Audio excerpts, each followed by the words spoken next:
with jewelry designer Jill MacKay, and we're going to talk about using die cuts to cut leather. Now this is an exciting thing that you can do at home. Next week we're going to have a big project. This week we have a little taste, little sneak preview. That's right.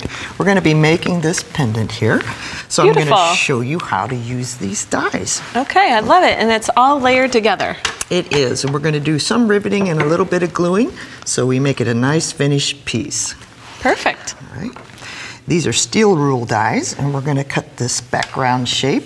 You take the die, put it cutting face up, take the leather and put it face down. So we're using a thinner type of leather for this one. I am, because this is going to be the back of the piece that covers over the rivet.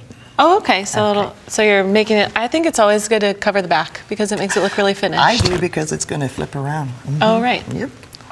So then we put our cutting pad on and we run it through the machine. And I always like to come back through. It's just that simple. Great. So now we have our 3 shapes. So the next step of this project, we handy dandy cut these already, and we're going to take and we're going to mark where we want to rivet this finding on. So I should have this the other way around. So I'm going to set it up. Okay, so you already die cut your 2 shapes here. All 3 shapes. The blue one here is out of thinner leather. This one looks like it's a little bit thicker. This is the thicker gold leather, right. And we're going to get them lined up, and we're just simply going to make a mark where we want to punch a hole. This is a great way to create a backdrop for a pretty pendant like that. When you have a special finding, you could really highlight it. I do. I like to be able to see through the findings to the color in the leather. Yeah, a great way to bring color into your work. Thank you, it is. So I'm just going to go ahead and cut both of these shapes at the same time by holding it in place.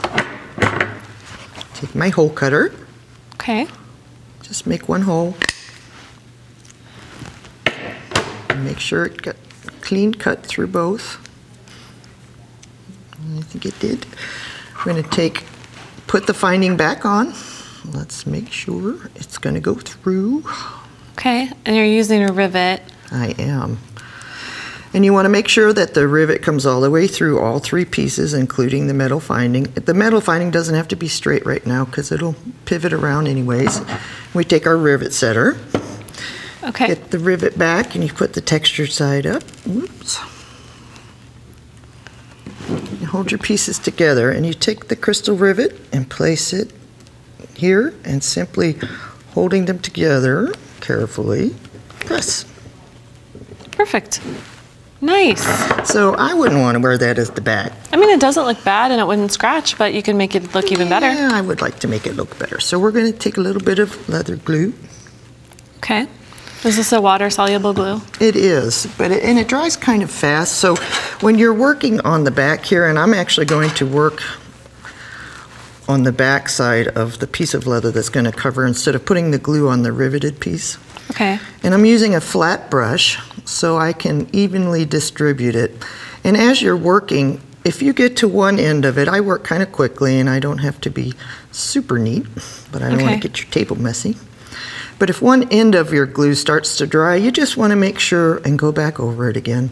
All right, so you want to make sure you have a fresh coat on the whole thing. Yeah, it does gets tacky, and you want it to be wet. Okay. So then you simply place it on the back. And you know what? If you find that you didn't get it exactly right, you can just take your scissors. See that little edge right there? Yes. And we're just going to trim it off. Okay. Perfect. So how are we going to attach this? Well, you simply make a little hole in the top, add a jump ring, and string on your chain. Perfect. Let's take a look at the finished one so that we can see. That looks great. You could put this on any chain. I like the one you chose. Looks nice. Super quick.